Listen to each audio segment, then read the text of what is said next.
여기 한 주택이 있습니다. 귀신이 산다는 흉흉한 소문에 휩싸인 집이었죠.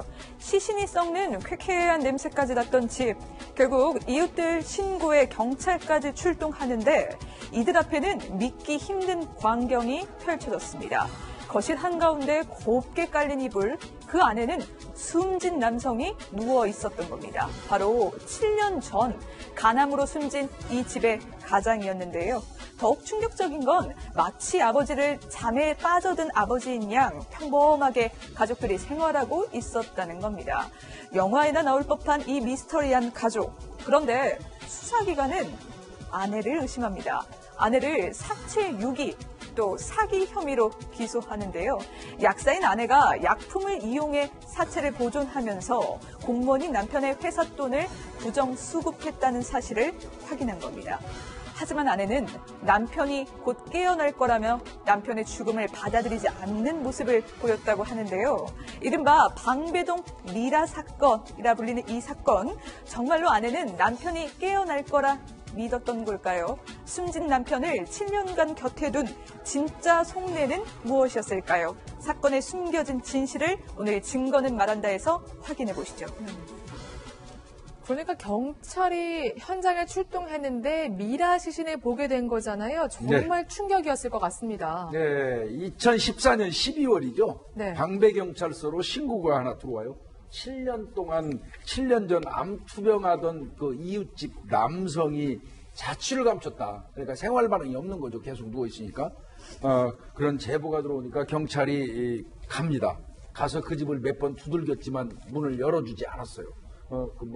사유지니까 경찰이 강제로 진입할 수는 없죠. 네. 그래서 할 수 없이 압수수색 검증영장을 받습니다. 그 영장을 집행해서 문을 열고 이제 들어가서 살펴보던 중에 조금 전에 그 설명하신 것처럼 거실 한가운데에서 아주 충격적인 장면을 목격하게 되는 겁니다. 거실 한가운데는 요가 펴져 있고 이불이 있고요. 거기에 한 남성이 누워 있는데 경찰은 뭐 첫눈에 봐도 사망한 사람이었어요. 그런 사람이 누워 있는데 부패가 진행되지는 않고 거의 미라 상태의 시신이 하나 발견이 된 겁니다. 그렇군요. 뭐 점검 나오거나 사실 뭐 배달 음식을 시켜 먹거나 이래도 사람이 올 수가 있을 텐데 아무도 눈치채지 못했던 거예요. 네, 이 남편이 사망을 하고 나서 아내분이 이제 외부와의 접촉을 차단을 했고요. 그리고 커튼을 쳐서 이제 안이 보이지 않게끔 그렇게 조치를 하고 생활을 한 것으로 알려졌습니다. 그리고 안부를 묻는 사람들한테는 뭐 잘 지내고 있다 이렇게 말을 했고요. 그리고 특히나 이제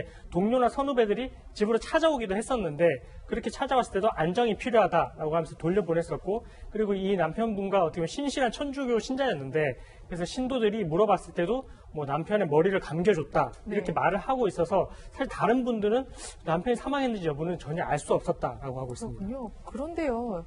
7일도 아니고요. 7개월도 아니고요. 무려 7년입니다. 어떻게 7년 동안 시신이 부패 없이 보관이 될 수 있죠?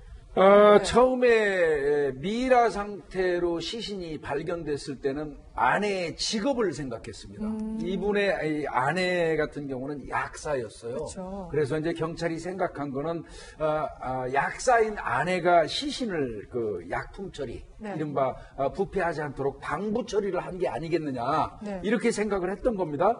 그렇지만 이제 결국 부검을 해보니까 국과수에서 결론은 그건 아닙니다. 방부 처리한 흔적이 전혀 없는 걸로 나왔어요. 네. 그러면 어떤 원인으로 저럴 수 있을까, 부패가 진행되지 않을까 했더니 두 가지 이유가 있습니다. 남편 같은 경우에 간암 치료를 받고 있었는데 항암 치료를 받는 과정에서 시신이 이제 마른다고 그러죠. 바짝 마른 상태다 보니까 수분이 이미 많이 빠진 상태에서 죽음이 오니까 건조가 빨리 진행돼서 미라 형태로 갔을 가능성이 있고요. 거기에 하나 더해서 결국 부패라는 거는 어떤 그 곤충들의 그 접근, 미생물에 의해서 부패가 진행되는 거 아니겠습니까? 근데 아내가 굉장히 그 집안 약사이기 때문에 집안 소독이라든지 이런 걸 철저히 했던 것 같습니다. 그렇군요. 그러다 보니까 곤충이 시신에 달라붙지 않았다는 거죠. 그 두 가지로 해석을 했습니다. 근데 한 가지 의문점이 드는 게 남편이 살해당했을 가능성은 그럼 없는 건가요? 아내한테? 그런 경우, 그래서 그 국가수에 부검을 의뢰했던 겁니다. 그렇군요. 만약에 살해가 됐다고 하면은 뭐 위 내용물도 확인을 하고, 그 다음에 외상이라든지 이런 걸 따져보겠죠? 네. 그건 발견하지 못했다는 뜻이죠. 그렇군요. 네, 시신을 뭐 저수지나 산에 버린 건 아니잖아요. 그냥 집에 놔둔 건데 이런 경우에도 처벌을 받게 됩니까? 사실은 이제 처벌을 받는 경우도 있습니다. 왜냐하면 우리가 법적으로 사체 이제 유기라고 하면은 매장이라고 볼 수 있는 그 매장 행위를 하지 않고 그대로 이제 놔두는 경우도 방치하는 경우도 사실은 이제 유기라고 보기 때문에 처벌을 받을 수는 있는데 이번 사건 같은 경우에 이 약사의 아내는 검찰에서 봤을 때 사체 유기 혐의에 대해서 혐의가 없다라고 봤습니다. 그 이유는 사체 유기라는 것도 사실 내가 이 사체를 유기해야 되겠다라는 고의가 있어야 되는데 일단은 고의가 없다라고 본 것입니다. 그래서 예전에 사실 포천에서 고무통 살인 사건 같은 경우에 그 시신을 고무통 안에 넣어놓는 일이 있었는데 그것은 어떠한 내가 적극적인 행위를 해서 고무통에 유기를 하는 행위가 있었지만 이번 같은 경우에는 그대로 놓여 있었고 그대로 놓여 있었다 하더라도 내가 유기에 고의가 있으면 법을 적용해서 처벌을 할 수 있겠지만 그 고의조차도 없었다라고 일단은 검찰은 봤기 네. 때문에 그때 당시 혐의 없다라고 결론을 내렸습니다. 그렇군요. 사체 유기 혐의에 대해서 혐의 없음 처분이 내려지는 겁니다. 그렇다면 또 하나 궁금해지는 게요. 왜 7년 동안 남편의 시신과 아내는 같이 지냈던 거죠? 그러니까 아내는 남편이 살아있다고 믿은 것 같아요. 그래요? 네, 왜냐하면 경찰 조사에서 이렇게 얘기를 했답니다. 나는 남편의 심장 부위에서 온기를 느꼈다. 그러니까 지금 살아있다고 느낀 것 같아요. 그래서 네. 아직 안 죽었다고 생각한다라고 하면서 이 남편을 씻기고 또 옷도 새로 갈아입혔다고 오. 해요. 그래서 옷도 깨끗이 갈아입히고 나는 남편한테 여행 가자는 말도 했었다라고 하는 걸 보니까 남편이 진짜 살아있다고 믿었던 건지 아내가 실제 진짜 그렇게 믿었던 건지 사실 의심이 좀 됩니다. 네. 근데 사실 정말 의심이 되는 게 아내의 직업이 다른 것도 아니고 약사거든요. 의학 지식을 다루는 직업입니다. 근데 사실 사람 죽은 걸 다친 것도 아니고 죽은 걸 몰랐다는 게 말이 됩니까? 이제 아내 같은 경우는 네. 뭐 주변 사람들이 병이 어떠냐 그러면 뭐 잘 좋아지고 있다, 나아지고 있다 이런 얘기로 계속 대답을 했다고 하는데요. 제가 봐도 사실을 이 상식에 기반해서 본다면 네. 이 아내의 태도는 이해하기 어렵죠. 그렇죠. 그래서 아내는 사망한 걸 알지 않았을까 싶기는 하고요. 다른 요인으로 이제 살아있다고 인식한 걸로 보이고, 다만 저는 거기에 살고 있던 세 자녀가 있었어요. 네. 그 세 자녀는 학교 갈 때 그 누워있는 아버지한테 학교 다녀오겠습니다 하고 늘 문안 인사도 하고 들었다고 해요. 그래요? 거기에다가 그 사망한 남성의 친누나도 같이 그 집에 살았다고 하거든요. 그러니까 즉 말하면 네 사람은 이제 같이 더 있다는 거죠. 근데 그 사람들은요, 약사인 어머니가 가사 상태, 네. 말을 못하고 그렇지만 살아있는 것이라고 이야기를 한다면 그렇게 믿을 수 있다고 생각은 듭니다. 그렇군요. 예. 어쨌든 이해가 안 가는 그러한 정황이 한두 가지가 아닙니다. 그런데 얼마 뒤 아내의 수상한 행적이 속속 드러난다면서요? 맞습니다. 아까 말씀드렸을 때 사체 유기 혐의에 대해서는 검찰이 이제 무혐의 처분을 내렸다라고 말씀드렸잖아요. 그런데 이번에는 검찰이 이제 사기 혐의로 이제 포착을 해서 조사를 해보니까 실제로 혐의가 있다라고 봐서 불구속 기소까지 하게 되는데요. 이 남편 같은 경우에는 환경부 소속의 3급 공무원이었습니다. 그런데 아내가 이제 회사에 남편의 건강 상태가 호전이 되고 있다라고 계속 얘기를 하면서 2007년 4월부터 2009년 1월까지 남편의 급여와 휴직 수당 명목으로 7,400만 원, 그리고 명예퇴직금과 퇴직연금으로 1억 3,400만 원, 총 한 2억 원 가량의 이제 수당과 퇴직금을 다 챙겨갔다라는 혐의가 이제 있다라고 검찰은 본 겁니다. 그래서 이 부분에 대해서는 이거는 사기다, 고의로 속여서 이 2억 원에 가까운 금전을 편취한 것이다라고 보고 불구속 기소를 했습니다. 그렇군요. 그러니까 아내가 살아있는 걸로 믿었던 남편이 이러한 진술은 거짓말이고 아내도 남편이 사망한 걸 알고 있었고 일부러 그 남편 직장인 환경부에서 돈을 타내기 위해서 속인 것이다 이렇게 본 거군요. 네, 그래서 검찰에서는 이제 2007년 3월에 이제 사망을 했다라고 이제 그 아내분이 진술을 했고요. 그래서 그 시점 이후로 급여나 아니면 이제 명예퇴직금을 수령한 거는 이제 기망을 한 거다.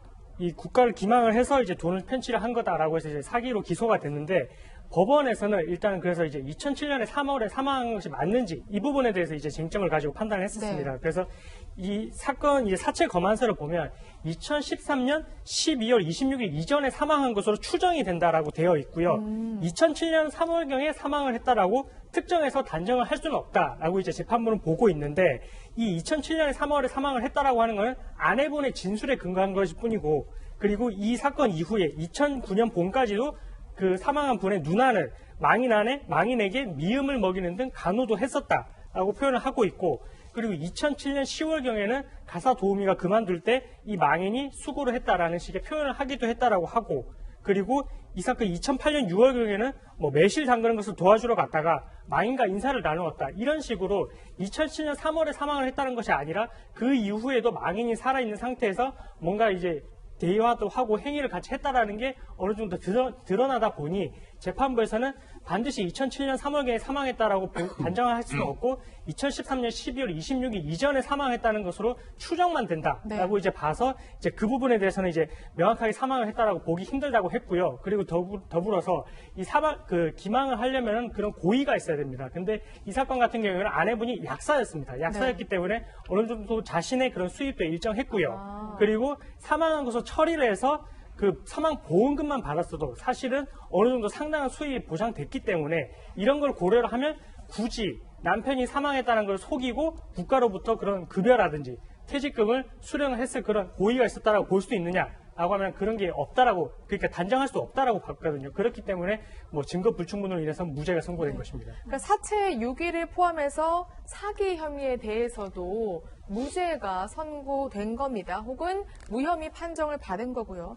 그러니까 죽은 자는 뭐 말이 없고요. 산자의 말 또한 그대로 지금 믿을 수가 없는 상황인데 사실 남편의 돈, 그러니까 직장으로부터 돈을 받기 위해서 이런 짓을 꾸몄다고 하기에도 굉장히 석연치 않은 부분이 많긴 하거든요. 그렇습니다. 그래서 사실 재판부가 판단을 할 때도 이 돈과 관련돼서 세 가지의 의문점이 있었던 것 같습니다. 첫 번째는 만약에 돈이 목적이었다라고 한다면 그 2억 원 상당의 돈을 수령하고 바로 남편의 이제 시신을 정리를 했었어야만 하잖아요. 근데 그 돈을 수령한 이후에도 사실은 3, 4년 동안이라는 굉장히 긴 시간 동안 시신과 함께 살았거든요. 그런 걸 보자라고 한다면 과연 이 돈을 목적으로 한 것이냐라는 의문이 들 수가 있고 두 번째는 이제 남편이 간암으로 사망을 했습니다. 그래서 아까도 잠시 말씀을 해주셨지만 이걸 공상재해로 봐서 사실상 사망보험금이 더 이제 금액이 많기 때문에 이러한 부정수급을 할 것이 아니라 남편이 업무상 재해로 인해서 내가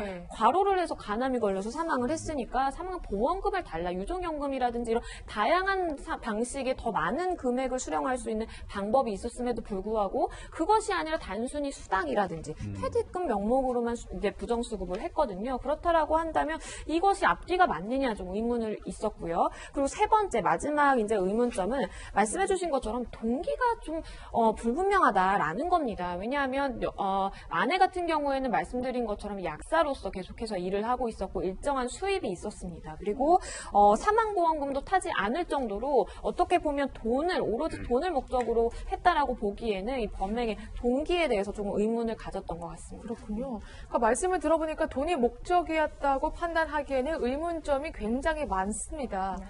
그렇다면 아내가 현실을 부정하고 싶었던 건 아닐까요? 남편의 죽음을요. 그러니까요. 돈이 목적이 아니었다면 진짜 이 남편의 죽음 그 자체를 받아들이지 못했던 거 아닌가 싶기도 해요. 실제로 남편을 굉장히 사랑했던 걸로 보여요. 왜냐하면 동네 사람들한테 나는 다시 태어나도 우리 남편하고 결혼할 거야. 이런 말을 지인들에게 했다고 합니다.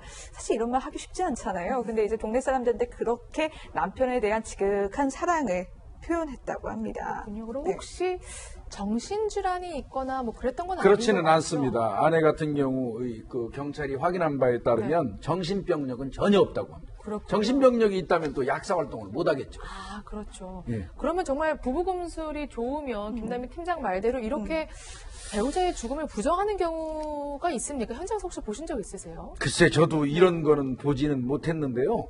아마 이 아내 입장에서는 그 금술이 좋고 믿고 의존하고 뭐 이 다음에 다시 태어나도 현재 남편과 결혼하겠다는 얘기를 늘상 했다고 그래요. 네. 그런 거 등등 여러 가지를 보면은 사망한 남편을 보내지 못하는 어떤 미련 같은 데에다가 분명한 거는 일종의 종교과는 적정이 작용했을 걸로 보입니다. 그렇군요. 그러니까 아내가 독실한 천주교 신자였다고 합니다. 그러면 뭔가 부활이라든가 말씀하신 것처럼 뭔가 종교적인 신념이 관여했을 가능성도 있겠군요. 당시에 이제 그런 얘기도 있었습니다. 네. 왜냐하면 당시 아내가 약국에서 같이 이렇게 근무를 할 때 그 모습을 지켜본 동료가 뭐라 그랬냐면 좀 특이했다라는 거예요. 그러니까 속이 안 좋으면 약을 먹는 게 아니라 성수가 좋다라면서 성수를 마셨다라고 하고요. 이 동료에게도 실제로 권했다라고 합니다. 그리고 동료가 뭔가 이제 택배를 통해서 새로운 물건을 구매를 하는 것을 옆에서 지켜보고 새로운 물건을 구매하면 드리게 되면 성수를 뿌려야 한다라고 이제 얘기를 했다라는 거예요. 그래서 뭔가 이제 성수라는 얘기를 계속하고 독실한 천주교 신자였던 것을 고려하면 혹시나 남편이 사망했더라도 부활할 것으로 믿었던 거 아니냐라는 사실 의문이 있었는데 실제로 따져봤을 때 이 아내 같은 경우에는 단순히 이제 기도를 열심히 하는 신실한 신자였지 실제로 부활을 믿는 교리와는 좀 멀었다라고 알려지고 있습니다. 이런 경우에는 프로파일링 같은 건 안 하나요? 이게 좀 네. 프로파일링이 무슨 문제만 사건만 나오면 지금 언론에 의해서 뭐 프로파일을 하면 프로파일링이 맞는 것처럼 얘기하시는데요. 차제에 좀 말씀드리면 프로파일은요. 통계라든지 이런 거를 이용을 해가지고 범죄 내용을 분석을 해서 범죄자를 추정해가지고 그걸 수사관한테 전달해주는 역할을 하는 그렇군요. 거예요. 그래서 이게 수사에 나침반 역할을 하는 게 프로파일이지 네. 프로파일러가 붙어가지고 모든 사건이 해결되는 건 아닙니다. 그렇군요. 알겠습니다. 베일에 가려진 방배동 남편 미라 사건 살펴봤습니다.